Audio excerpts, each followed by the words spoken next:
falar sobre imitação, sobre quantas coisas não estão dando muito certo, né? E essa live está sendo dedicada a uma pergunta que eu recebi nos comentários, que foi a seguinte: Dani, eu fiz um guia dos objetivos dos programas de imitação sobre membros superiores. Aí uma moça perguntou assim, que era a partir de qual idade que poderia começar a fazer, que o filho dela tem 2 anos, ela tem repetido muitas vezes o comando, dá suporte, mas não está tendo resultado. Ela disse que tem a impressão que ele compreende o comando e mostra-se resistente a imitar. Então vamos lá para essa questão, eu achei muito, muito válida. Existem muitos motivos para não estar desenvolvendo, né? Primeira coisa que a gente tem que pensar, o reforçador está sendo adequado? E o que vinha a ser reforçador? É tudo que a gente tem, a gente fez um comportamento e a gente tem a gente pode receber um objeto, a gente tem uma consequência que pode aumentar ou reduzir a frequência de um comportamento nosso, né? Então, no caso, se está sendo reforçador, está aumentando a frequência desse comportamento. Então, no caso, a gente tem que reavaliar essa questão dos reforçadores. Se você não entende sobre reforçador, eu recomendo que entre no meu site e baixe o meu guia sobre reforçador. Isso daí, assim, é essencial. Esse guia é a primeira coisa que tem que ser lida quando a gente quer começar a fazer qualquer intervenção com nossos pequenos. Então, essa é a primeira questão que a gente tem que se perguntar. Outra coisa também é a topografia, como está sendo feito, né, esse exercício. Será que a criança tem alguma limitação motora também que está atrapalhando? Então isso daí a gente tem que levar em conta também. E uma coisa que normalmente não é levada em conta quando a gente está falando sobre imitação é o rastreio visual da criança. O que acontece? Normalmente a gente fala muito sobre o programa de contato visual e programa de imitação. São os dois programas que, quando a gente fala sobre o transtorno espectro autista, principalmente com crianças com mais déficits, é a primeira coisa que se discute, são essas duas linhas, né? Imitação e contato visual. Só que a questão, o cerne é que muitos autistas, principalmente autistas que têm grandes déficits, eles têm dificuldade no rastreio visual. Então, aí muitas vezes eu vejo crítica dos pais, meu filho fica fazendo bando de exercício de pareamento, fica pareando coisa, objeto com objeto, na onde isso vai dar? É justamente isso que o terapeuta está trabalhando ali na clínica, essa questão do pareamento de estímulos, pegando estímulos semelhantes e a criança fazendo esse pareamento, ela está fazendo um rastreio para conseguir fazer esse pareamento. Uma criança que ela tem uma falha nessa parte de performance visual, ela tem uma dificuldade nesse rastreio, possivelmente essa criança vai ter mais dificuldade de imitar. Porque para a gente imitar o outro, qualquer coisa, para a gente imitar qualquer movimento do outro, seja um movimento da boca, seja um movimento físico, nós precisamos fazer esse rastreio, a gente tem que ter uma boa performance. Então, é a primeira questão que eu vejo que é pouco falado. Deixa eu ver aqui. É pouco falado, eu não sei se o resto tá achando ruim, meu som tá bem pertinho aqui, o fone tá bem colocado. A performance visual, ela tem que ser analisada nesse caso, né? Então, se você vê que sua criança, ela não tá olhando diretamente para você, não precisa estar olhando nos seus olhos, ela tem que estar olhando o movimento que você está fazendo. Fica difícil da gente saber, dessa criança começar a fazer isso de forma independente, né?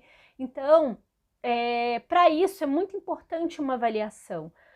Se a performance visual dessa criança está baixa, a gente precisa trabalhar muito a parte de performance visual, pareamento, discriminar estímulos, né? Então, assim, você coloca ali os estímulos para a criança pegar, enfim, é muito importante que vocês trabalhem isso, caso a criança tenha esse déficit. Gente, obrigada, então o som tá bom, muito obrigada pelo feedback. Então, é a primeira dica que eu dou para essa mãe que colocou esse comentário, que eu gostei muito no post, é verificar essa questão do rastreio visual, porque a gente sabe que existe essa falha. Tem se estudado muito sobre o cerebelo no autismo, e o cerebelo ele é justamente responsável por esse rastreio. E então é o primeiro ponto que eu queria trazer para vocês. Outro ponto é a questão da métrica. Porque o que acontece, gente, a maioria dos programas que eu vejo, acabo que eu recebo muito, o pessoal manda relatório para mim, manda os programas, mandam dados, até terapeutas mesmo, eu converso bastante com eles, eu tenho uma abertura muito grande com vários terapeutas de várias clínicas pelo Brasil. E existe uma questão na hora do desenho do programa, que o AT, por exemplo, o terapeuta que é AT, que ele recebe um programa do supervisor, o programa não está muito desenhado.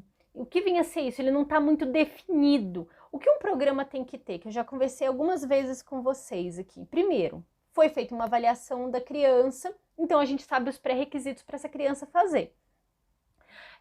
A gente tem que saber se essa criança tem alguma barreira física também. Porque se ela tem uma barreira física, digamos uma apraxia, ela possivelmente tem a hipótese de ter uma apraxia global. Se você sabe que a criança vai ter uma apraxia global igual a Aquiles, gente, a gente faz com Aquiles, faça isso. Muitas vezes ele não consegue fazer com a mão, acho que é com a mão esquerda, que ele levanta só a direita e ele faz. Então, assim, ele tem a intenção, você vê que ele levanta, mas às vezes ele não faz com movimento de forma como deveria ser, né? Então, a apraxia, ela pode atrapalhar bastante nisso. Então, a gente tem que ter conhecimento dessa barreira, que a criança teve essa intenção. Então, no caso, por exemplo, da apraxia global, a gente tem que fazer muita repetição, dar um nível de suporte adequado para a criança, ter a consciência que a curva de aprendizagem da criança, para o movimento ficar perfeitinho, vai demorar um pouco mais. Então, assim, tem crianças que, por elas não terem apraxia e elas terem esse rastreio visual muito bem feito, elas vão ter uma curva de aprendizagem mais rápida. Mas crianças que têm uma apraxia e têm um baixo rastreio visual, gente, a consequência é que a curva de aprendizagem dessa criança vai ser mais lenta mesmo. Então, a gente tem que ter essa noção. E então, vamos lá. Então, a gente tem que saber como é que como essa criança aprende, porque assim, tem crianças que a gente vai poder usar um modelo mais naturalista, então a gente vai do menor nível de ajuda para o maior. Tem crianças que é o caso do Aquiles, que tem mais dificuldade, então eu tenho que ir do maior nível de ajuda para o menor. Esse programa tem que estar os objetivos. Qual é o objetivo a longo prazo? Aonde a gente quer chegar com esse programa? Então, assim, nessa publicação que eu fiz hoje, no post, eu coloquei lá que o objetivo a longo prazo é que você apresente movimentos variados para a criança, 10 movimentos variados, e a criança consiga fazer. Mas para a gente chegar nesse objetivo a longo prazo, lá na frente, a gente tem que dividir em pequenas etapas, que são os objetivos a curto prazo. Tem clínicas que gostam de abreviar em OCP, mas a gente tem que dividir em vários pequenos trechinhos para a gente chegar lá. E esses trechinhos que é onde nós, pais, temos que estar enxergando e estar cobrando dos terapeutas. É o momento que a gente chega para os terapeutas e fala, ok, meu filho está fazendo o que agora? Qual é o objetivo a curto prazo que está sendo trabalhado? Então a gente chega aqui, ó, no duas ações.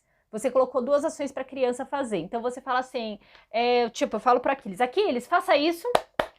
Aquiles, faça isso. Então o programa tem que estar delineado se você vai fazer 5 vezes, 5 tentativas seguidas, ou vai revezar. Por exemplo, 2 movimentos. Isso tem que estar muito bem desenhado no programa, esses objetivos e como vai ser feito. Vai ser com movimentos alternados ou com movimento sequenciado, 5 de um jeito e 5 do outro. Como eu falei, é importante ter as tentativas, então você vai ter todas as fases delineadas, os objetivos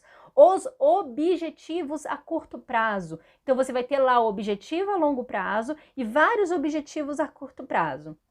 Qual é o critério para passar de fase? Tem clínicas que usam 70% de acerto, de independência da criança. Em 3, 5 sessões seguidas. Para uma criança que tem uma curva de aprendizagem mais lenta, é usado mais tentativa, mais acertos,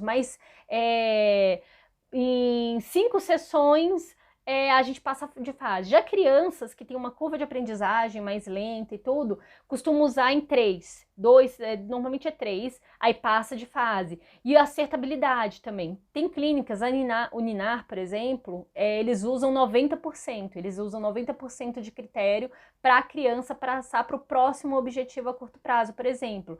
Eu já recebi programas de várias outras clínicas que usam 70, 80, enfim, isso que importa é o segmento, não estou fazendo nenhuma análise crítica de nenhuma clínica para outra.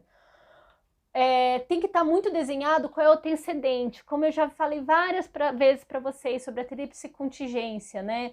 Que a gente tem um antecedente, a gente tem um comportamento e a gente tem uma consequência. O que antecede esse comportamento? Se a gente está trabalhando com imitação, normalmente a gente chega para a criança, vai estar lá desenhado. O terapeuta sentará de frente para a criança e falará, faça isso e dará um modelo.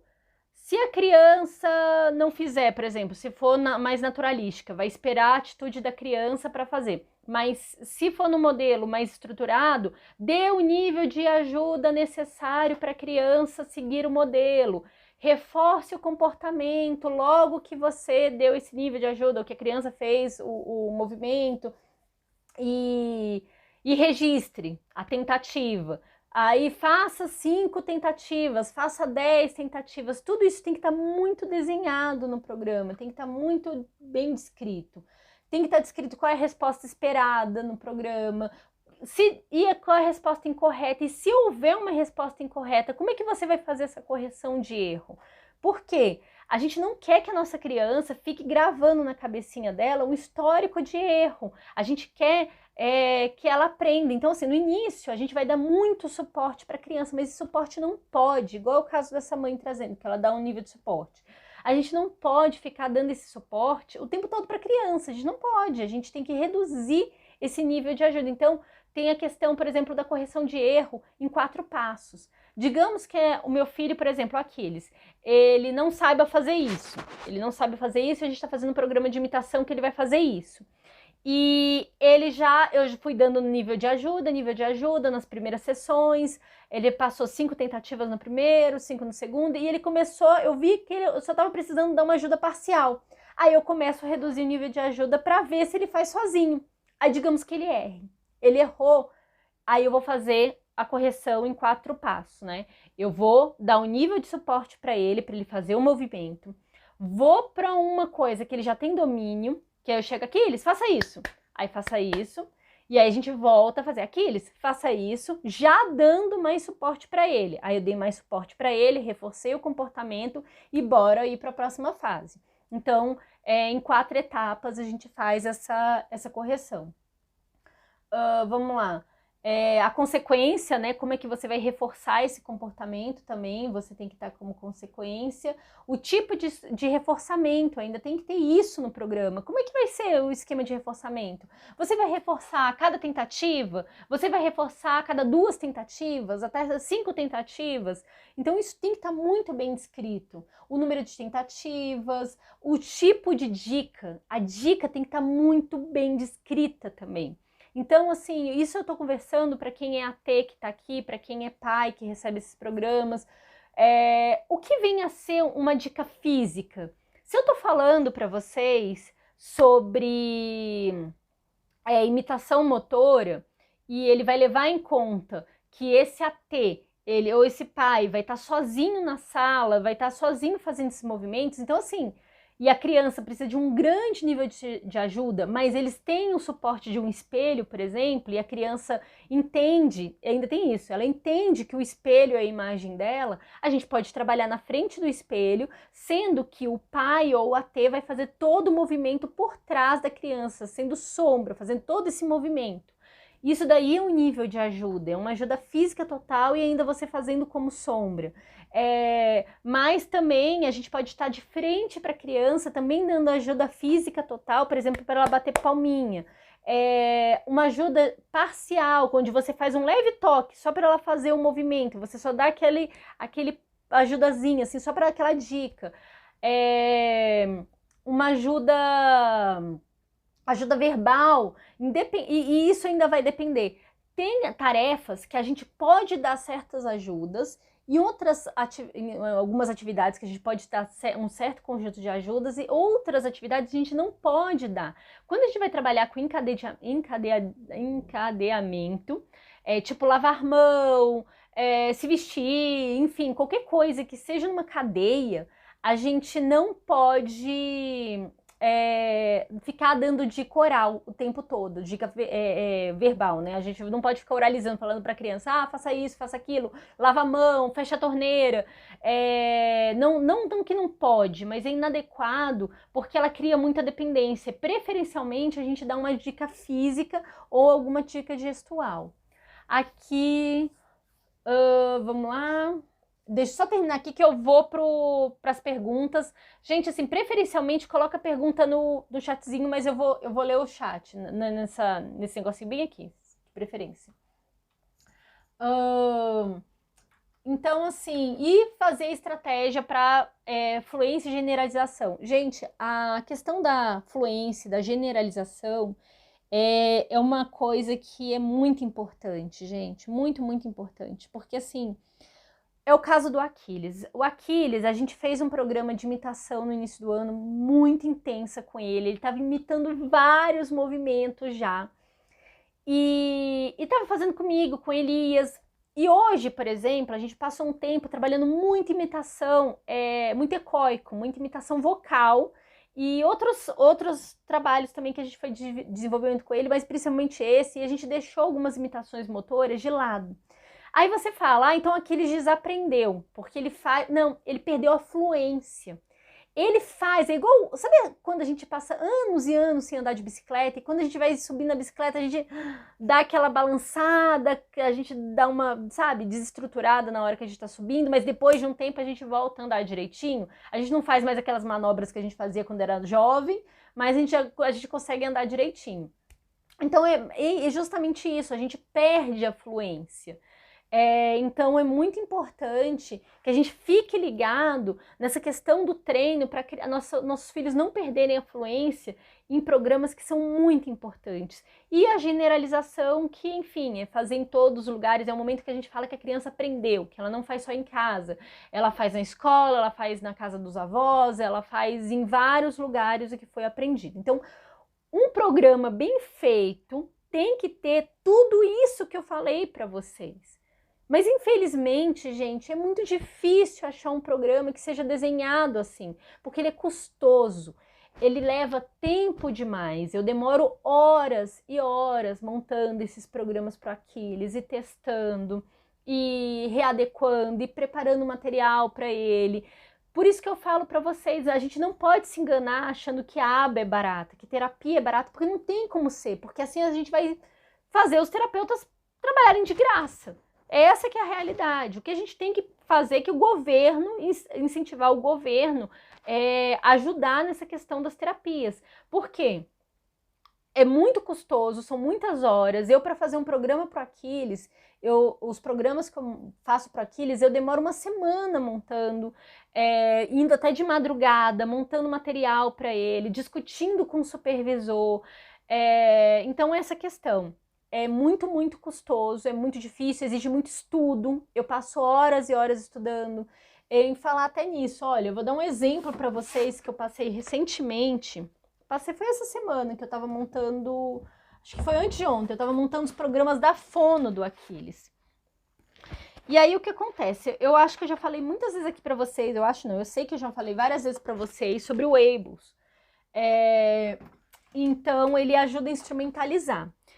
Só que a fono, ela segue uma linguagem e a psicologia usa outra. A parte a análise do comportamento usa outra, e o pessoal da psicologia segue, e a fono usa outra. Então eu recebi aqui, o Aquiles tá passando por uma bateria de avaliações, e aí eu tô aqui com o material da fono, que é o planejamento terapêutico da fono, o novo planejamento, planejamento terapêutico da psicologia, e daqui a pouquinho eu vou receber da TO, que o Aquiles vai fazer as avaliações, hoje ele vai passar mais bateria de avaliação, e aí ela me passa a questão da praxia orofacial que eu tinha que fazer com o Aquiles. Ela me passou o treino, bonitinho, eu falei, meu Deus do céu, como eu tenho que transformar isso em aba. Eu tenho que, melhor, transformar, eu tenho que pegar a ciência, os princípios da ciência, pegar isso daqui e levar. Aí eu vou lá estudar o Weibull. Aí eu parei para ir estudar o Weibull, ver a questão que tinha no Weibull em relação a essa questão da praxia e vi que no eixo D, o D10 fala justamente sobre isso. Aí eu fui lá ler o D10, que é justamente, deixa eu pegar aqui os programas do Aquiles.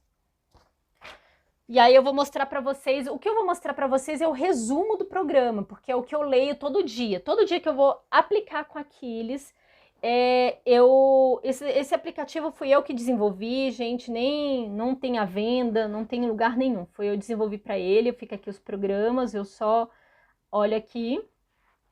Então aqui, ó, imitar movimentos de língua. Aí, primeira fase, né? Agora tá no objetivo a curto prazo 1. Ontem eu desenvolvi, peguei toda a linha de base do Aquiles.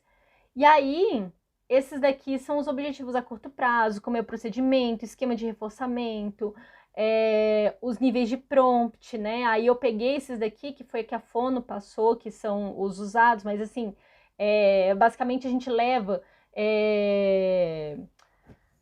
dica física, quando é tátil, cognitiva, a gente vai pegando os similares, coloquei aqui no formatozinho de antecedente, enfim, como iria fazer a correção.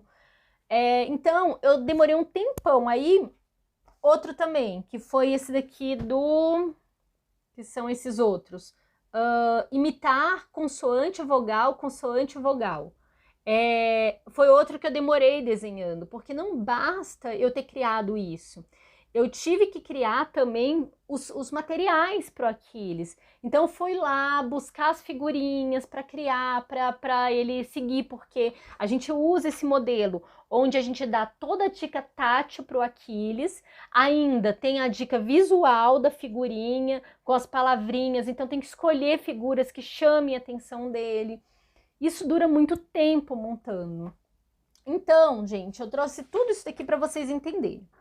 Aí, o que acontece? O que vai acontecer? A gente tem que registrar isso. Lembra que eu falei que a gente tem um número de tentativa? Então, assim, vamos lá pro programa. Vamos desenhar o programa de imitação que a gente acabou de discutir aqui. Vamos desenhar aqui o programa de imitação. O primeiro dia, a criança... ela fez, você fez 5 tentativas com a criança, e dessas 5 tentativas, ela conseguiu fazer 2 com ajuda de forma independente. Fez 5, 2 ela fez de forma independente. Aí você marca aqui, ela fez 2 de forma independente. Ixi, para vocês vai estar ao contrário, deixa eu...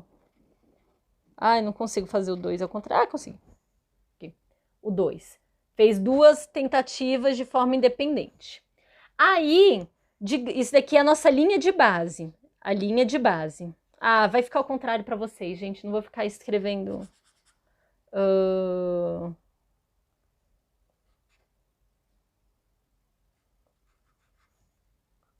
consegui. Aqui, ó. Essa aqui é a nossa linha de base, né? Apesar que eu tô fazendo ao contrário. Agora que eu tô me tocando, o gráfico vai ficar ao contrário para vocês. Deixa eu arrumar aqui. Não pensa, né? Eu vou fazer o seguinte, porque assim eu vou gastar tempo demais raciocinando aqui para vocês. Eu vou desenhando assim. Então, ó, digamos que aqui foram as 2 tentativas e foi a nossa linha de base. Essa aqui, o verde, vai ser a nossa linha de base. A gente fez a tentativa com a criança, fez lá. A gente tá ensinando bater palminha. Aí, primeira tentativa, a criança precisou de ajuda, a segunda tentativa também, a terceira também, e a quarta e a quinta, a criança fez de forma independente. Aí você marcou aqui. Aí, chega no outro dia, a gente vai estar no primeiro objetivo a curto prazo, que a criança faça, digamos que o objetivo a curto prazo é que a criança faça um movimento de forma independente. Então, a gente está ensinando a bater palminha, só isso. O primeiro objetivo a curto prazo. Então, digamos que no segundo dia, ela faça 3 tentativas, não, ela faça ainda 2 tentativas de forma independente. Isso no terceiro dia. No quarto dia, ela faça 3. Aí, no 1, 2, 3, no quarto dia, né? Esse aqui é o terceiro. No quarto dia, ela já faça 5 independentes. Então, ó, aqui a gente tem o primeiro objetivo a curto prazo. Pronto, aqui a gente tem o primeiro objetivo a curto prazo. Esse daqui é a nossa linha de base, que vai estar ao contrário para vocês. E aí a gente vai para o próximo objetivo a curto prazo, que é que a criança faça 2 movimentos de forma independente. Então, a gente vai continuar aqui seguindo. Só que a gente vai fazer de forma intercalada esses movimentos. Aí, a mesma coisa. Digamos que a criança comece aqui, né? Começou aqui e vai indo. Mesma coisa. E aí a gente esse aqui vai ser o segundo objetivo a longo prazo. Até a gente chegar lá no objetivo a longo prazo, que foi o que foi estabelecido no programa. Então aqui eu tô resumindo, né? Porque o que acontece? Eu coloco pro Aquiles, a gente usa 2 gráficos, porque eu gosto para enxergar melhor. Então, deixa eu mostrar aqui para vocês um programa que a gente já tá numa fase mais adiantada. Esse daqui tá uma bagunça porque a gente mudou as palavras, mas eu vou mostrar para vocês, porque esse aqui... Vamos lá.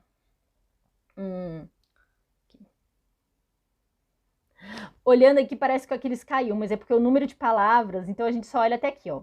O que acontece? O objetivo aqui eram só 23 palavras mesmo, aqui é porque o Elias, ele repete. No momento que aqui eles conseguissem fazer 3 vezes as 23 palavras de forma independente, o primeiro som, né, da palavra, a gente ia passar para o próximo objetivo. Então, ele fez aqui, aí o próximo objetivo são poucas palavras, a gente diminuiu. O certo seria continuar o mesmo número de palavras, eu peguei um exemplo ruim. Mas, ó, a gente tem a linha de base, era para estar o OCP1, não sei por que foi para... Ah, é porque ele já tinha avançado, o OCP1 ele nem precisou passar, ele já foi para o OCP2.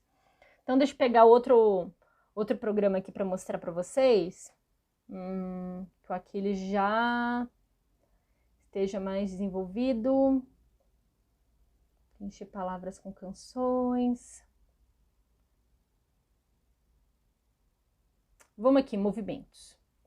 Vou mostrar o de imitação que a gente teve que voltar, justamente por conta da fluência, né? Aqui, ó. Vou mostrar para vocês. Vamos lá. Tá vendo esse programa? No início, você vê a taxa de erro do Aquiles. O azul é independente, né? Aqui era para ter sido a linha de base. Deixa eu ver se eu coloquei aqui bonitinha. Foi a linha de base, foram 8 independente. Aqui só tem o independente. Então, ó, foram 8 independente, 1 erro e 1 com prompt. Por que eu já fiz assim? Por que eu não saí dando ajuda para todo pro Aquiles? Porque isso aqui ele já sabia fazer. Então, assim, é um programa só que a gente está fazendo verificação dele. Aí aqui foi um dia ruim, foi um dia que ele não estava bem, ele já estava cansadinho.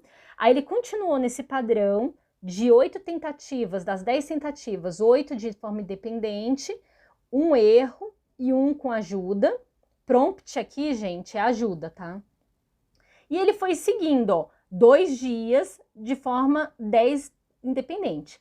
Aí, se aqui ele tivesse alcançado 10 de forma independente, eu já podia passar de fase. Eu já ia para o próximo objetivo a curto prazo, mas não. Aqui, ó, ele precisou de ajuda em 2 tentativas e fez 8 de forma independente. Aí aqui ele voltou. Aí, se daqui, hoje e amanhã, que hoje eu ainda não fiz programa com Aquiles, se hoje e amanhã o Aquiles fizer de forma independente, a gente vai passar para o próximo objetivo a curto prazo.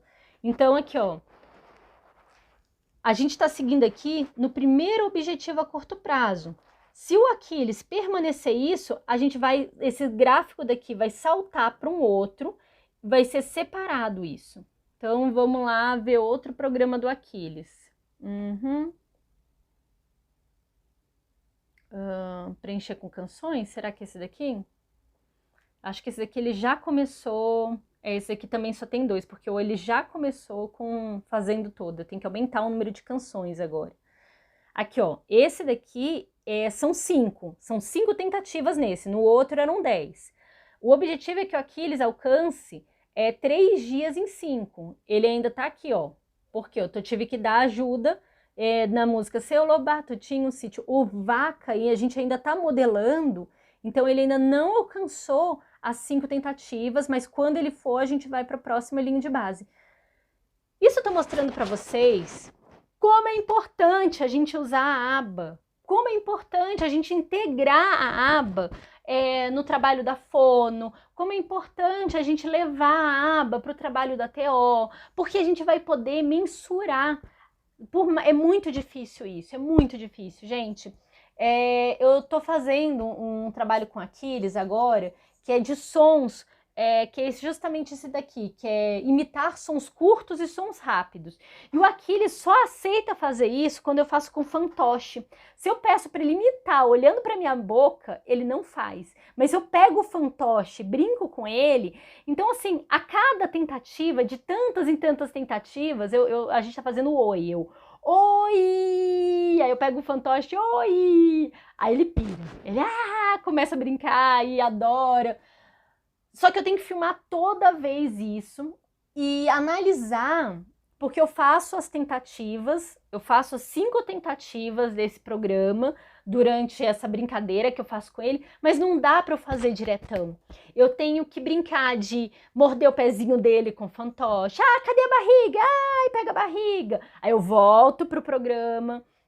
Então é muito, muito custoso. Eu vou tentar achar aqui para mostrar para vocês como é que eu tô fazendo esse programa, mas é bem trabalhoso brincar com Aquiles com esse fantoche. Deixa eu ver se eu acho. Será que é esse? Deixa eu ver assim. Acho que já era tarde nesse dia. Eu tô olhando minhas fotos aqui para mostrar para vocês.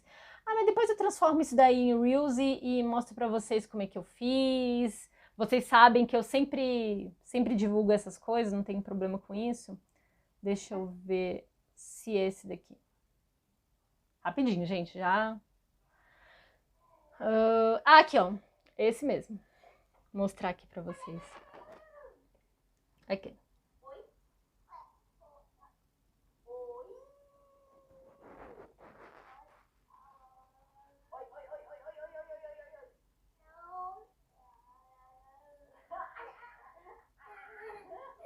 Vocês viram? Essa estratégia daqui, ela não é fácil de fazer. Então, eu tenho que estar filmando. Aí, depois que eu filmei, eu analiso todo o vídeo para poder fazer os registros.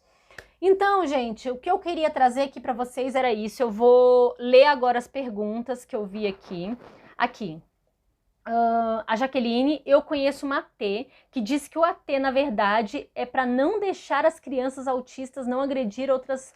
Eu achei isso o maior absurdo do mundo, porque não é isso. Preocupo de alguns ATs pensar assim, gente, esse AT não é AT, né? Esse AT é monitor.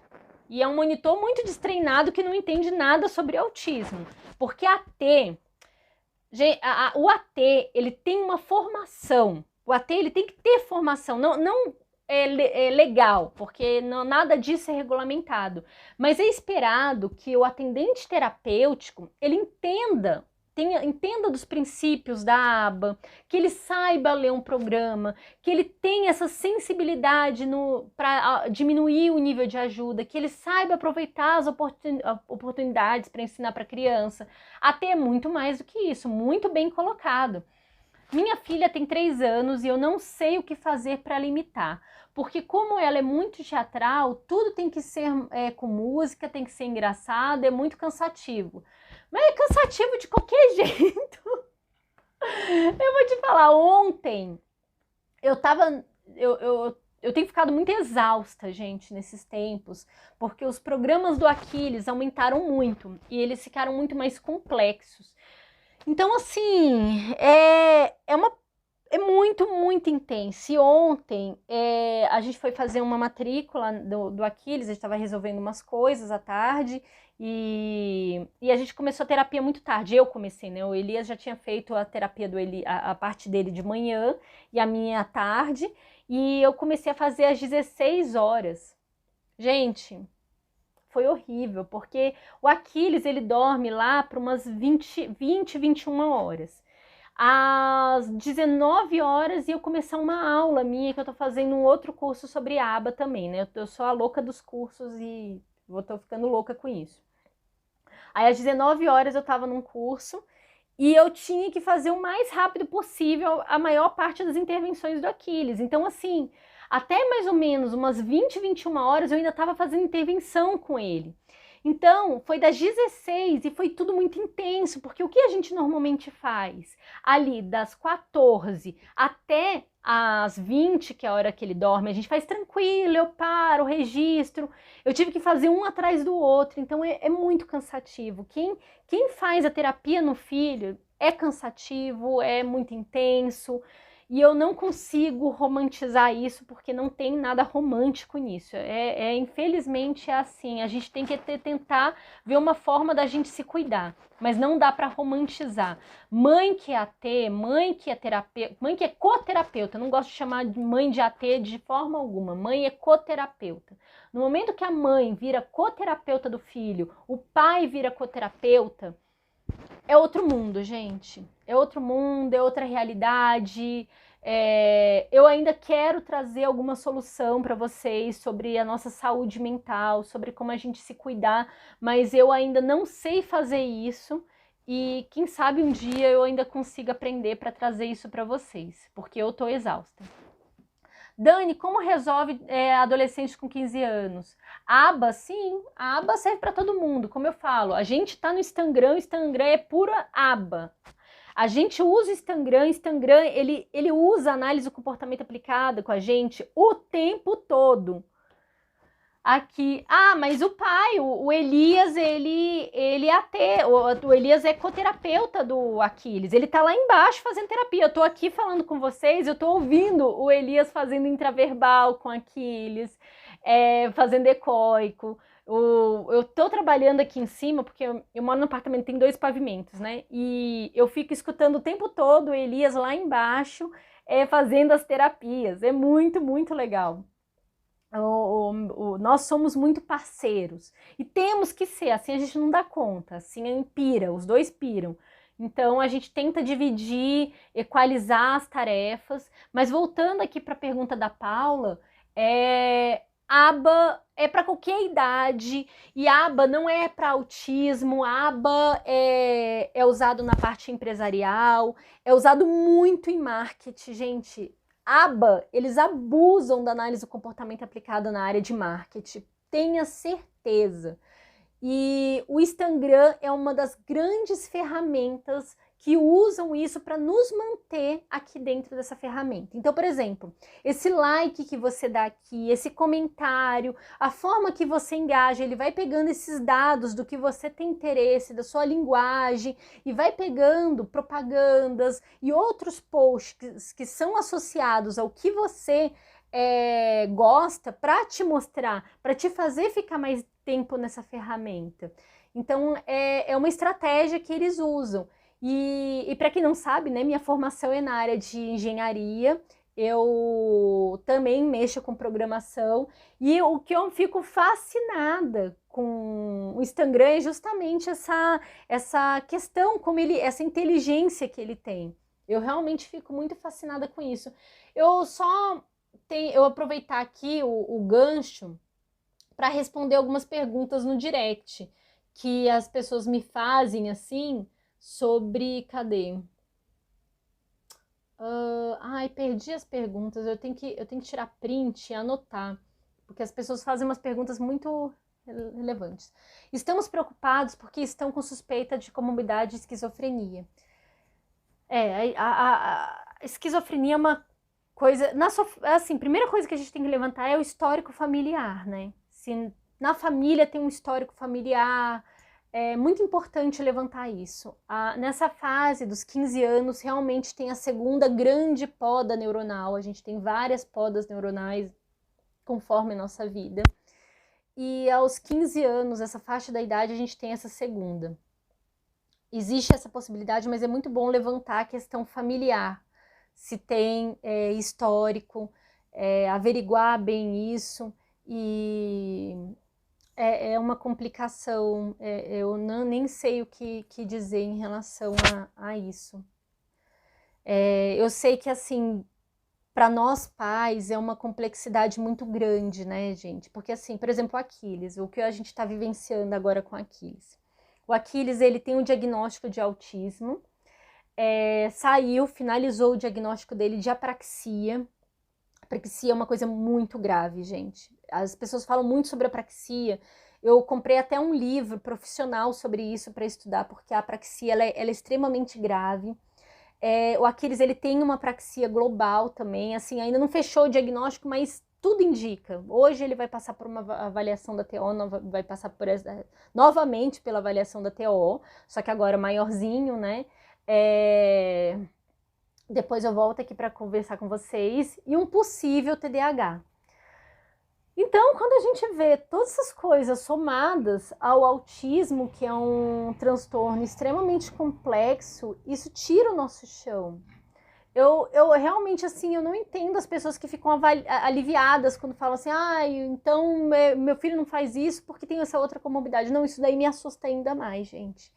Isso me assusta, isso me tira meu chão, eu choro mesmo. Eu nunca fui de chorar, mas assim, com essas questões do Aquiles me abalou bastante. Não é fácil quando a gente tem essa soma, é mais um desafio.